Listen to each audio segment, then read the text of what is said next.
الناس بالبر وتنسون أنفسكم وأنتم تتلون الكتاب أفلا تعقلون واستعينوا بالصبر والصلاة وإنها لكبيرة إلا على الخاشعين الذين يظنون أنهم ملاقو ربهم وأنهم إليه راجعون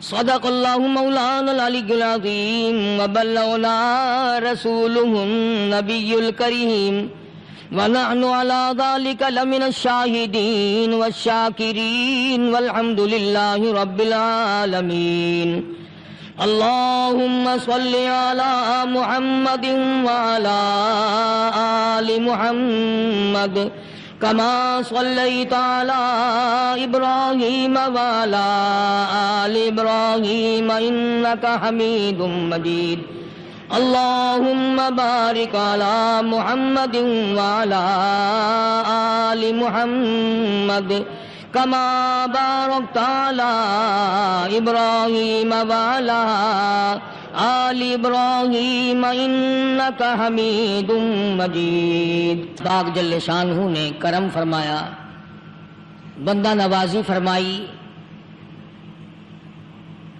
بہت بڑا احسان ہوا اس مالک کائنات کا کہ اپنے بندوں کو رمضان المبارک کا مہینہ اور اس کی خیر و برکت عطا فرمائی۔ خداوند عالم نے جو چیز بھی مسلمانوں کو اپنے بندوں کو عطا فرمائی اس میں ہزاروں حکمتیں ہیں۔ اللہ پاک جل شانہ کا آدمی کے بھوکا پیاسا رکھنے سے کوئی فائدہ نہیں، مگر وہ فرشتوں کے سامنے، مخلوقات کے سامنے یہ بتانا چاہتا ہے کہ جو میرا ہے وہ میرے پوچھے بغیر کھاتا بھی نہیں۔ دنیا کا دستور ہے، لوگ کہا کرتے ہیں کہ یار ہم نے سنا ہے فلاں آدمی سے تیری یاری ہے، کہ واہ واہ وہ تو میرے بغیر روٹی بھی نہیں کھا سکتا، وہ میرے بغیر پانی نہیں پی سکتا، وہ میرے بغیر زندہ نہیں رہ سکتا۔ تو اللہ تبارک و تعالی جل شانہ نے یہی حال اپنے بندوں کے ساتھ فرمایا کہ فرشتوں تمہارے پیٹ نہیں، تمہیں پیاس نہیں لگتی، تمہیں بھوک نہیں لگتی، تمہیں بیوی بچوں کی ضرورت نہیں، میرے بندوں کے ساتھ اس قدر بکھیڑے لگے ہوئے ہیں، کہیں نفسانی خواہشات ہیں، کہیں پیاس ہے، کہیں گرمی ہے، کہیں سردی ہے، ان تمام چیزوں کو برداشت کرتے ہوئے اللہ پاک فرمایا اگر میں منع کر دوں تو یہ 16-17 گھنٹے پانی کا ایک گھونٹ نہیں پیتے، جب تک میں اجازت نہ دوں پانی حلق میں نہیں جانے دیتے۔ اور فرمایا فرشتوں او جبریل تو سارے ملائکہ کا سردار ہے، مگر تجھے کیا پتا ہے یہ میرے بندے میرے اتنے بڑے غلام ہیں، اتنے پابند ہیں میرے حکم کے کہ میں نے منع کر دیا کہ روزہ رکھ کر اپنی بیوی کی طرف خواہش کی نظر نہ ڈالنا، کہتا سامنے بیٹھی رہی اس نے نظر اٹھا کے نہیں دیکھا۔ اور پھر دوسری صفت علماء کرام نے یہ لکھی ہے کہ ہر آدمی چاہتا ہے جو صفت میری ہے، جو عادات میرے ہیں وہ میرے دوست میں آ جائیں، جو طریقہ میرا ہے وہ میرے دوست کا ہونا چاہیے، جو لباس میرا ہے وہ میرے یار کا بھی ہو، جو کھانا پینا میرا ہے وہ میرے دوست کا بھی ہو، جو مکان بلڈنگ میرا ہے وہ میرے یار کا بھی ہونا چاہیے۔ تو اللہ پاک نے فرمایا میرے بندے تو ہمیشہ کے لیے تو نہیں، ہر وقت کے لیے تو نہیں، میں ہوں خالق، میں ہوں مالک، میں ہوں معبود، اور میں ہوں پاکیزہ، نہ کھاتا ہوں نہ پیتا ہوں نہ سوتا ہوں نہ بیوی بچے کا محتاج ہوں۔ آجا دن میں ایک مہینے کے لیے خدائی والی صفتیں میں تجھ میں پیدا کر دوں، صفت رحمان کی اور آ جائے بندے میں۔ اور اس کے بعد قرآن کریم کی یہ آیتیں جو میں نے تلاوت کی ان کا مضمون بڑا اہم ہے، اور وہ اس اعتبار سے کہ سونے کا کمانا بڑا مشکل، جواہرات کا حاصل کرنا بڑا مشکل، انمول ہیرے حاصل کرنا بڑا مشکل، اور جب مل جائیں تو ان کا سنبھالنا اس سے زیادہ مشکل۔ دولت مند سرمایہ دارہ لوگوں سے پوچھو کہ دولت مند لوگوں کو نیند نہیں آتی، ہر وقت اس فکر میں ہیں یہ کارخانہ خراب نہ ہو جائے، یہ کاروبار یوں نہ ہو جائے، یہ یوں نہ ہو جائے، بہرحال اس کو فکر لگا رہتا ہے۔ یعنی پہلے تو کمانا مشکل اور کمانے کے بعد سنبھالنا اس سے زیادہ مشکل۔ دولت حاصل کرنا پہلے تو مشکل، کما کر اس کا سنبھالنا بڑا مشکل۔ اگر دولت کمائی اور جوئے میں جتا دی تو کیا خاک کمانا ہوا؟ سونا کمایا اور یوں ہی پھینک دیا تو کیا فائدہ سونا کمانے کا؟ اس لیے اللہ تبارک و تعالیٰ فرماتے ہیں کہ میرے بندو، جو تم نے رمضان میں توبہ کی، جو استغفار کی، جو قرآن مجید کی تلاوت کی، جو درود پاک پڑھا، جو اللہ اللہ کی، جو تراویاں پڑھی، ان نیکیوں کو اب عید کی نماز کے بعد نماز چھوڑ کر، بدماشی کر کے، حرام خوری کر کے ضائع نہ کرنا۔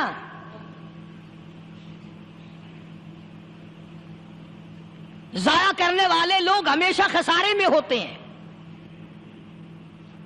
لوگوں کی عموماً عادت یہ ہے، اچھے بھلے روزہ رکھنے والے، نماز رمضان شریف میں نمازیں ادا کرنے والے عید کے بعد نمازوں کو پھینک دیتے ہیں جیسے 60 ٹکٹ مل گیا جنت کا۔ حضرت مولانا محمد قاسم صاحب نانوتوی رحمۃ اللہ علیہ سے کسی نے پوچھا کہ حضرت نماز تو پڑھتے ہیں پر پتہ ہی نہیں قبول ہوتی ہے کہ نہیں، نماز تو ہم پڑھتے ہیں پر معلوم تو نہیں کہ قبول ہو رہی ہے کہ نہیں۔ تو فرمایا کہ ایک نشانی ہے قبولیت کی، اور وہ یہ کہ اگر ظہر کی نماز کے بعد عصر کی نماز کی توفیق ہو جائے تو سمجھو ظہر قبول ہو گئی، اگر عصر کے بعد مغرب کی نماز کی توفیق ہو گئی تو سمجھو عصر کی قبول ہو گئی، اگر مغرب کے بعد عشاء کی توفیق ہو گئی تو سمجھو مغرب قبول ہو گئی۔ اسی طرح سے اب میں کہتا ہوں اگر رمضان کے بعد نماز کی توفیق ہوئی تو سمجھو کہ رمضان کی نمازیں قبول ہو گئی۔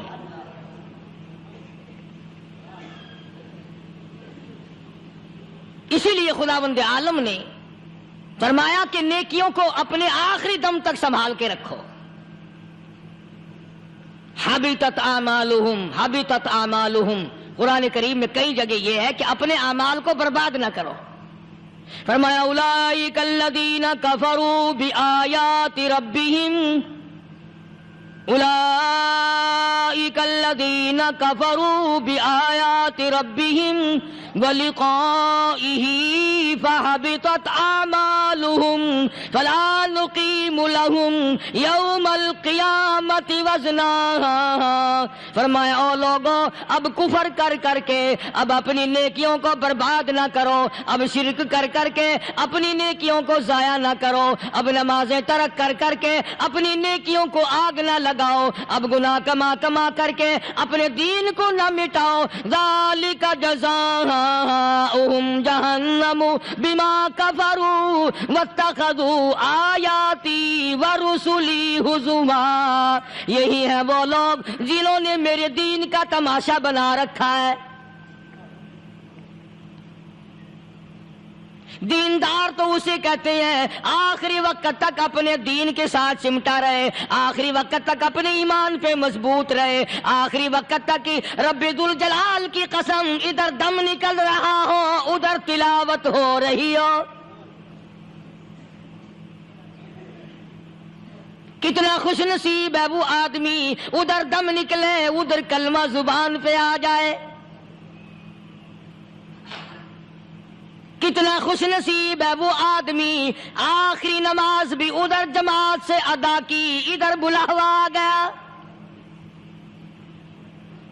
فرمایا من عمل صالحا من ذکر او انثى وهو مؤمن فلنحيينه حیاتا طیبہ۔ مرد کی نیکی عورت کی نیکی میں تو سنبھالے رکھتا ہوں، میں تو ان کو دنیا میں بھی نیکیوں کا مزہ چکھاتا ہوں، ان کو حلاوت دیتا ہوں، ایمان کی مٹھاس منہ میں آتی ہے، اللہ اللہ کرنے کی لذت آ جاتی ہے، عجب قسم کا انداز بن جاتا ہے، تلاوت کرتے کرتے جنت کے میووں کا مزہ دنیا میں آتا ہے۔ فرمایا واقیموا الصلاۃ وآتوا الزکاۃ وارکعوا مع الراکعین، نماز ادا کرنے والوں، زکوٰۃ ادا کرنے والوں، رکوع کرو، رکوع کرنے والوں کے ساتھ، اتامرون الناس بالبر، لوگوں کو نیکیوں کا حکم کرتے ہو، لوگوں کو نیکیاں بتاتے ہو، لوگوں کو اچھے اعمال کی طرف بلاتے ہو، وتنسون انفسکم، حالانکہ اپنے آپ کو بھلا بیٹھے ہو، وانتم تتلون الکتاب، حالانکہ تم میرے قرآن کی تلاوت کرتے ہو، تمہیں شرم آنی چاہیے مسلمان ہو کر۔ اور جن لوگوں نے رمضان مبارک کا اکرام نہیں کیا، احترام نہیں کیا، رمضان میں زنا جیسا برا فعل کرتے رہے، رمضان میں بھی جوا کھیلتے رہے، رمضان مبارک میں بھی شراب پیتے رہے، رمضان مبارک میں بھی فلم دیکھتے رہے۔ کئی لوگ آتے ہیں اور جی گزران بڑی تنگ ہے، حالانکہ ہمیں پتہ ہوتا ہے تقریباً جتنا بھی یہ غریب طبقہ کہلاتا ہے نا، ریڑیوں والا، ٹانگے والے، رکشوں والے، کھونچوں والے، پکوڑوں والے، گنڈیریاں بیچنے والے، یہ چلتا پھرتا سودا کرنے والے، سب سے زیادہ بے نماز اور بے روزدار یہ رہتے ہیں۔ حالانکہ اللہ نے روٹی کا وعدہ کیا، فلم کا وعدہ تو خدا کا نہیں ہے نا، میں تجھے ہر روز فلم بھی دکھایا کروں گا۔ اللہ پاک نے وعدہ روٹی کا کیا، چرس کا نہیں کیا، فیم کا نہیں کیا، بھنگ کا نہیں کیا۔ سگریٹ کا وعدہ خدا نے نہیں کیا میں تجھے سگریٹ بھی پلایا کروں گا۔ پھر منہ بنا کر کے بیٹھ جاتے ہو جی خرچے پورے نہیں ہو رہے، اور کیسے خرچہ پورا ہو؟ اللہ پاک روزی دیتا ہے، تو ہوا میں اڑاتا ہے، بدماشیوں میں اڑاتا ہے، لوفری میں پیسے کو اڑاتا ہے۔ آج مسلمان کا ذہن تو دیکھو کہ وہ نماز کی قدر نہیں، رمضان کی قدر نہیں، قرآن کی قدر نہیں، اور پھر مرتے ہوئے کہتے ہیں یا اللہ ہم مسلمان اور ہم مر رہے ہیں۔ تو مریں گے کیسے نہیں؟ کون ساتھ دے گا جب تم کسی کے بنوئی گیری، تمہارے ساتھ کون لگے گا؟ بھئی کسی کا کنٹیکٹ امریکہ سے ہے، کسی کا تعلق امریکہ سے، کسی کا تعلق روس سے، کسی کا چائنا سے، کسی کا فرانس سے، مسلمان کا خدا سے۔ جب مسلمان کا تعلق خدا سے ہٹ گیا، اب چاہے یہ اسرائیلی مارے، یہودی مارے، امریکی مارے، روسی مارے، کوئی بھی مارے، وہ تو مارے گا۔ آج ہم نے مزاج بدل دیا، طبیعتیں بدل گئی، ماحول اور معاشرے کا بیڑا غرق کر دیا، چھوکروں کی ذہنیت خراب ہو گئی، نوجوان تباہ ہو گیا۔ تم نے بچوں کو مسجد کی طرف لگایا نہیں، کالج اور سکول کے معاشرے نے، ٹیلی ویژن اور گندے ماحول نے بیڑا غرق کر دیا گھروں کا۔ شرم آنی چاہیے ماں باپ، ڈوب کے مر جائیں وہ ماں باپ جن کی اولاد رات دن بکواس کرتے فلم دیکھتی پھرتی ہے، تم کیوں نہیں منع کرتے؟ پہلے چشم پوشی سے کام لیتے ہیں، کوئی گل نہیں جی منڈا کھنڈا ہے، جدو منڈا پہ سوٹا سر تے ماردا پھر روندے، پھر بھی آکھیا کرو نا کوئی گل نہیں، ایک سوٹا ماں دے سر وچ مار گیا منڈا کھنڈا ہے۔ چھوٹے چھوٹے بچوں کو مسجد کی طرف نہیں لگاتے، چلو نماز جنازہ بچے سیکھ جائیں گے، چلو قرآن کریم پڑھ جائیں گے، چلو پانچوں کلمے یاد کر جائیں گے، چلو نماز صحیح سیکھ جائیں گے، بچوں کو دین کی طرف لگانے کا ماحول نہیں رہا۔ بنیاد غلط ہوگی تو عمارت ساری غلط جائے گی۔ اس لیے خدا کہتا ہے کہ تم کافروں کو تو کہتے ہو ہم مسلمان ہیں، یہودیوں کے مقابلے میں کہتے ہو ہم مسلمان ہیں، عیسائیوں کے مقابلے میں کہتے ہو ہم مسلمان ہیں، ہندوؤں اور سکھوں کے مقابلے میں کہتے ہو ہم مسلمان ہیں، اور جب تمہیں دیکھا جائے تو تم یہودیوں سے بھی آگے، عیسائیوں سے بھی آگے، ہندو سکھوں سے بھی آگے۔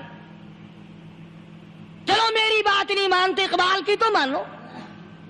ڈاکٹر اقبال کہتا ہے یوں تو سید بھی ہو، مرزا بھی ہو، افغان ہو تم، یوں تو سید بھی ہو، مرزا بھی ہو، افغان ہو تم، مالک مصر ہو، حاکم ایران ہو تم، اور پھر اتنا تو بتاؤ کیا مسلمان بھی ہو تم؟ یہ تو پہلے بتاؤ کہ تم مسلمان بھی ہو کہ نہیں۔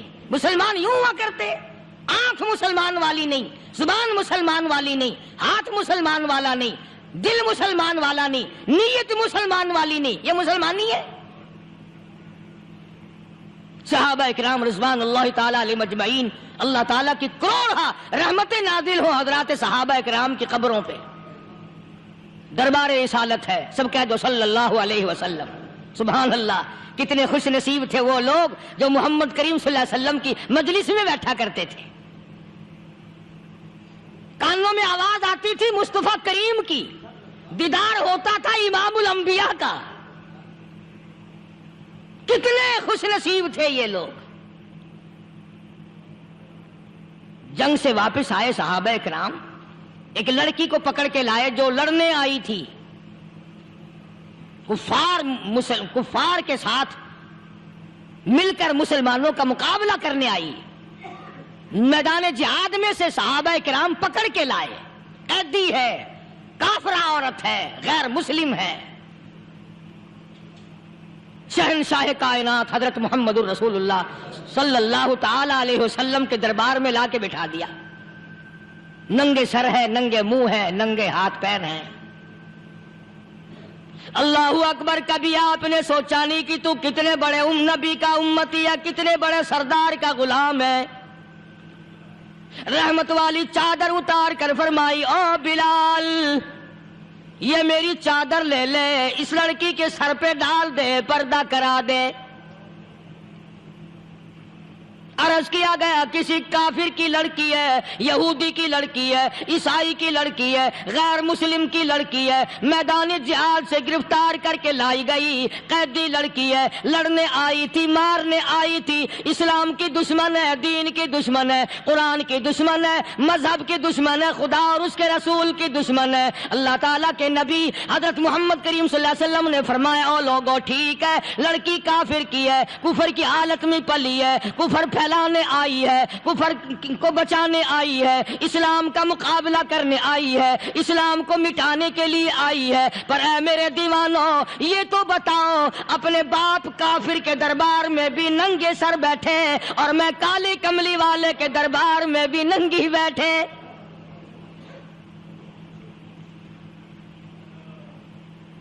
پھر اس دربار میں اور میرے دربار میں کیا فرق ہوگا؟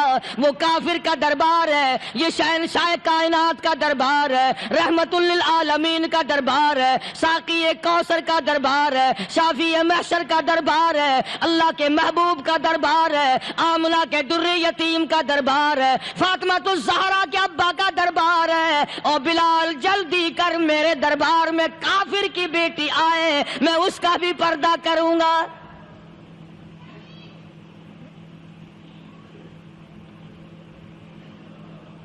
حضرت بلال رضی اللہ تعالی عنہ نے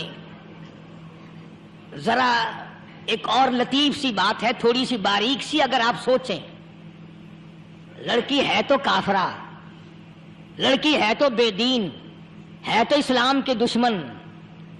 میں تو کئی مرتبہ سوچا کرتا ہوں کہ واہ لڑکی تیرا مقدر، ہے تو کافر کی بیٹی، خود بھی کافرہ ہے، مگر مقدر تو دیکھو امام الانبیاء کی چادر سر پہ ڈالے بیٹھی ہے.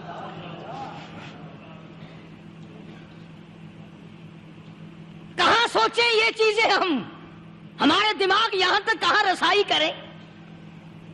میرا تو دل چاہتا اگر میں ہوتا اس کافر بیٹی کے ہی پاؤں دھو کر پی لیتا. تو ایڈی مقدروں والی، تو اینی خوش نصیب، ابھی ابھی قیدی بن کر آئی، ابھی ابھی ہاتھوں میں ہتکڑی تھی اور ابھی ابھی سر پہ رحمت دو عالم کی رحمت والی چادر ہے. اور پھر آپ نے پوچھا اب تو کیا چاہتی ہے، کیا چاہتی ہے؟ اللہ اکبر. کہنے لگی میرے گھر پہنچا دو، میں اپنے گھر جانا چاہتی ہوں. دو نوجوان صحابہ کو بلایا، فرمایا کہ انسانی رشتے کا تقاضا ہے، لڑکی نے ہم سے پناہ مانگی اور اپنے گھر جانا چاہتی ہے، ہم نے اس کو معاف کر دیا، جاؤ گھر چھوڑاؤ. اب گھر پہنچانے کا مطلب یہ تو تھا نہیں کہ حسین گائی پہنچا دو، دولت گیٹ پہنچا دو، خدا جانے کتنی دور گھر ہوگا، لڑنے جو آئی تھی. یوں لکھا ہے علماء اکرام نے، ذرا توجہ کریں. اور سچی بات تو یہ ہے، اپنے دامن میں بھی ہاتھ مار کے دیکھو کہ ہم کیسے ہیں. محمد الرسول اللہ صلی اللہ علیہ وسلم کے دو جوان دیوانے ساتھ ساتھ اس کے چلتے ہیں، ایک ادھر چل رہا ہے ایک ادھر چل رہا ہے، جنگل کا راستہ ہے، رات بھی راستے میں آئی ہے۔ نوجوان لڑکی کا بیان ہے، اپنے بھائی کو جا کے کہتی ہے یہ دو نوجوان میری ساتھ راستہ چلتے آئے، میری ساتھ سفر طے کرتے آئے، پر اے میرے بھائی جان، رب کائنات کی قسم مجھے تو یوں معلوم ہوتا تھا دونوں اندھے چل رہے، مجال ہے میری طرف نظر اٹھائی ہو۔ یہاں تو رکشے والے کا داؤ لگ جائے وہ بات نہیں آتا، ٹانگے والے کا داؤ لگ جائے وہ بات نہیں آتا، اور پیر صاحب تو اپنے یہاں سے خشک جانے کیسے دیں گے؟ کیوں جانے دیں؟ کیا مطلب؟ یہ شرافت ہے، یہ دین ہے، یہ اسلام ہے۔ مسلمان کی بیٹی کی عزت پہ ڈاکے ڈالنا، خدا کی قسم اگر اسلام کی حکومت ہو اور جس نبی کا تو نام لے کر جنت میں جانا چاہتا ہے، اگر نبی کا قانون زندہ ہو، قرآن کا قانون عدالت میں ہو، آنکھیں نکال دی جائیں۔ بے غیرت قوم، بے حیا اور بے شرم قوم، شرم نہیں آتی کہ زندگی کس طرح بسر ہوتی ہے۔ یہ کافروں کی بیٹیاں ہیں، یہ کسی یہودی کی بیٹیاں ہیں، چکلے چل رہے ہیں، بدماشی کے اڈے چل رہے ہیں، سب کو پتا ہے، افسروں کو پتا ہے، چھوٹے بڑوں لیڈروں کو پتا ہے۔ کون روکے؟ کس لیے روکے؟ پھر یاد رکھو بات محمد کریم صلی اللہ علیہ وسلم کی، فرمایا جس ملک میں جس شہر میں زنا ہوگا، اللہ کے نبی نے فرمایا وہ جس دن برباد ہوگا آواز بھی نہیں آئے گی۔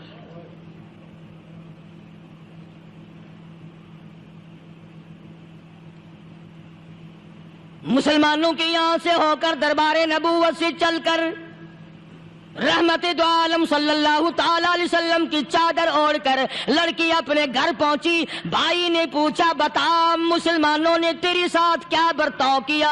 مسلمان تجھے پکڑ کے لے گئے تھے، اتنی خوبصورت ہے تو، ایسی حسینہ ہے، شباب تیرا، حسن تیرا، جمال تیرا، شکل و صورت نرالی، نقش نرالے، آنکھیں تیری نرالی، چہرہ تیرا نرالا، لب تیرے نرالے، قد و قامت تیری نرالی، حسن تیرا شان والا، جوانی شباب ہے، بتا مسلمانوں نے تیری ساتھ کیا گزری؟ رونے لگی اور کہنے لگی تو میرا ماں جایا بھائی ہے، پر میں کیا بتاؤں، زمین و آسمان کے مالک کی قسم، سمندروں کے پیدا کرنے والے کی قسم، درختوں کی پتے پیدا کرنے والے کی قسم، ان پہاڑوں اور زمین کے ذرات کو پیدا کرنے والے کی قسم، جو میری عزت کی حفاظت محمد کے غلاموں نے کی ہے، وہ تو ماں جایا بھائی بھی نہیں کر سکتا۔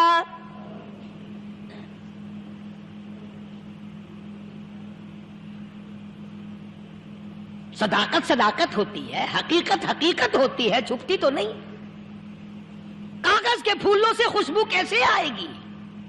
پلاسٹک کے پھول گلاب کے بنا کر سرانے میں لگانے تو آسان ہے، مگر گلاب کی خوشبو نہیں تم لا سکتے۔ ارے وہ بھائی بھی تھا تو کافر، پھر بھی مقدروں والا نکلا۔ انہوں نے تو کفر چھوڑ دیا، اور ہم سے ریت نہیں چھوٹتی، رسمیں نہیں چھوٹتی، ہم سے شرک نہیں چھوٹتا، ہم سے بدعات نہیں چھوٹتی۔ بھائی کہتا ہے بہن کو توجہ کرو، کبھی دنیا میں انصاف کی بات کرنے والے لوگ بھی زندہ تھے۔ کفر اسلام ایک اور چیز ہے، انصاف کی بات تو کہا کرتے تھے۔ بھائی کہنے لگا بہن سے کہ میری بہن، چادر تیرے سر پہ نبی کی، کالی کملی والے کی چادر تیرے سر پہ ہے، یہ اس کے دیوانے تجھے ساتھ لے کے آئے ہیں اور انہوں نے تیری عزت اور آبرو کی حفاظت کی ہے، تو یہ بتا کلمے سے خالی آئی؟ ایسے دربار سے خالی آ گئی؟ خزانہ لوٹ رہا ہے وہاں تو خالی تو نہیں آ گئی؟ بہن کہنے لگی کہ ہاں خالی آئی ہوں، مطلب یہ کہ میں نے کلمہ نہیں پڑھا، ایمان قبول نہیں کیا، دین قبول نہیں کیا، اسلام اور اس کا مذہب میں نے قبول نہیں کیا۔